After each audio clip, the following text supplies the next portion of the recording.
Day in and day out, my facilitating finisher LeBron James build continues to be doubted. Today, we put all those doubts to rest.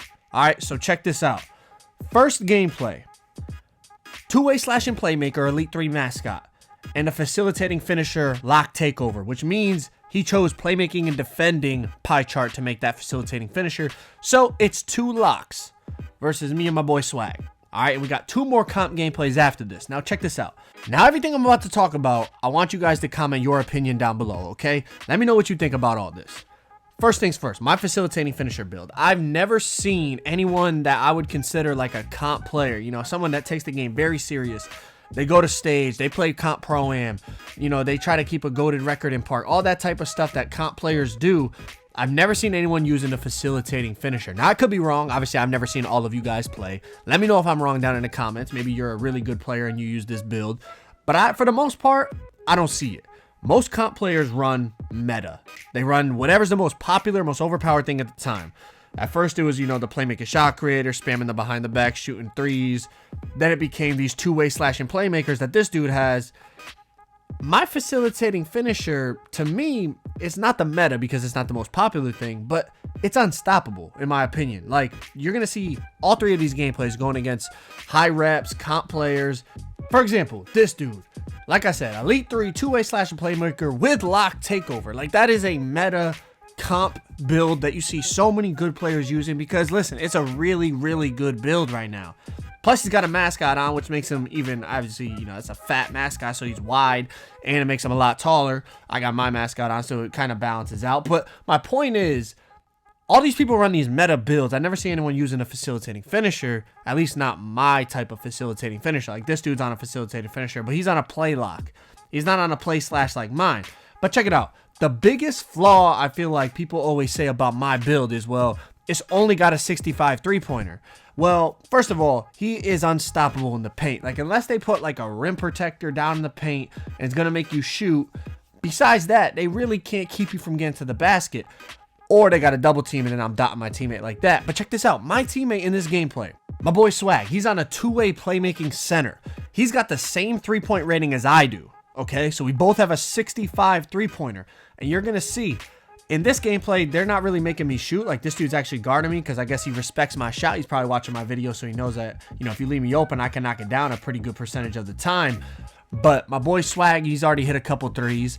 And then I think the next gameplay or the one after that, literally, they just sit in the paint and make us shoot threes. And you're going to see what we do. But my point is, like, people just look at the build on its face value and say like, nah, that's not a comp build. But it's like, it's really how you play with it. Who's controlling the build at the end of the day is what's gonna make it comp or not. Like, I played on this build all year, bro, for 6 months. Every single game mode, my win percentage is great. Whether I'm playing Elite 3 comp like this or playing randoms, like my build is fine. You see right there, he sits in the paint, says make him shoot. He hasn't shot a jump shot. Pull up, it's green. I go flawless. My boy Swag missed one shot. I got the rebound, so it's no problem. We 21-0 him right off the court like that, like nothing, right? You say also one hit wonder. All three of these gameplays, bro, were back to back to back. All right, so let's hop right into gameplay number 2. If I didn't mention it already, make sure y'all drop a like. So the first gameplay was against two locks. The second gameplay, a little more traditional.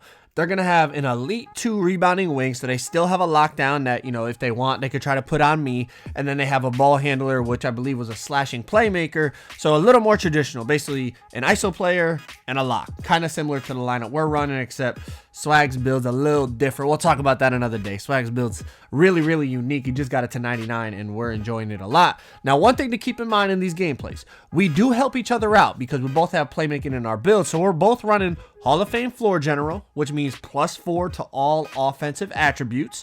And we both run Hall of Fame dimer. So anytime we're shooting off catch and shoot, that's also helping us out. Now, I know a lot of people are probably saying, oh, but I thought you said these were back-to-back-to-back gameplays. Why don't you guys start with the ball? You just won a game. The reason being, this was the first game. I just decided to put the mascot game first because I know on YouTube, you know what I mean, a lot of people, when they click on the video, they're going to want to see the mascot game more than not playing against a mascot. First game was mascot on mascot. That's why we put it first. But that was actually the second game. This was actually the first game that we played. And obviously, like I said, it was against a slashing playmaker and a rebounding wing. I get a pluck right there. Now, remember, I don't have steel upgraded at all. This is what I was saying in my other video. Steel is the most overrated aspect, like the most overrated attribute in this game. The only thing I feel like it helps with is passing lanes. Outside of that, on-ball steals is complete timing / complete luck, whether you get like a bump steal with your hip or something like that.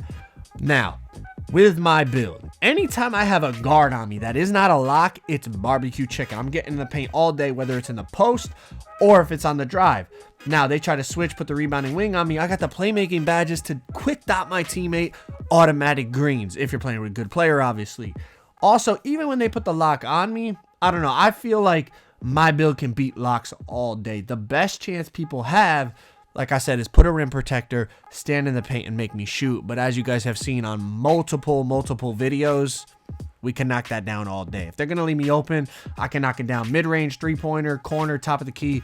It really doesn't matter. As long as you have a jump shot you trust on this build, you're going to be able to knock it down. I called it before the game even dropped. I said, listen, do not get fooled. First couple weeks of the game, nobody will be able to shoot. But once we figure out best jump shots, best settings, best timing, understanding actually how to shoot, every single build's going to be able to shoot. And what did I tell you? What came true? I got a 65 3 ball. My boy Swag has a 65 3 ball. We're out here running twos against elite threes, elite twos, double locks, does not matter. Shooting greens like no problem, man. Like when you play 2K year after year after year, there's certain things that will always remain true. And that's one thing I try to tell people when they said, oh, that facilitating finisher build, the shooting's too low, it's never going to be a quote unquote comp build. I said, listen, within a month, everyone's going to figure out how to shoot on every single build. It's the same thing every year. Unless you got a 33-pointer, year after year, we always find a way to shoot on every single build. It's just what we do as a community. We always find a way. The other thing people was complaining about was the defense. And my whole thing was, listen, I'm going to still have one defensive badge. Obviously, when I hit legend, I'm going to have plus 10, so that ain't no problem at all. But having long wingspan, being a tall guard, you know what I mean? I'm usually matched up against a 6'3", 6'4", 6'5 guard. I got the height. I got the wingspan.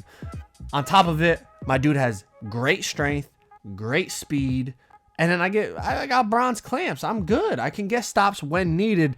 But I'm just trying to figure out why no comp players that I've seen, let me put it that way, use this facilitating finisher build. There we go. Against Elite 2 Lockdown.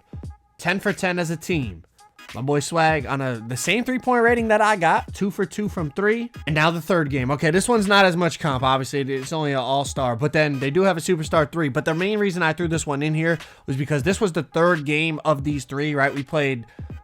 like I said, the second game was first, then we played the mascots, and then we played these dudes, and all those doubts about 65 3-pointer not being enough, just watch this gameplay, okay? Like I said, we both have a 65 3. My boy Swag and myself. 65 3-pointer. Now, we are running floor general and dimer, of course. Like I already pointed that out, but just watch this game. Their game plan is literally... sit in the paint and don't let us get dunks, right? They know my facilitating finisher. Like, oh, he's going to get dunks all day. I shoot the mid. It's white. We knock it down, okay? That's one jump shot, 1 for 1. Now, as these last couple minutes of this gameplay unfold, let me know in the comments. Does anyone feel the same way about their build? Like, what I mean by that is, I feel that my facilitating finisher is really, really dominant.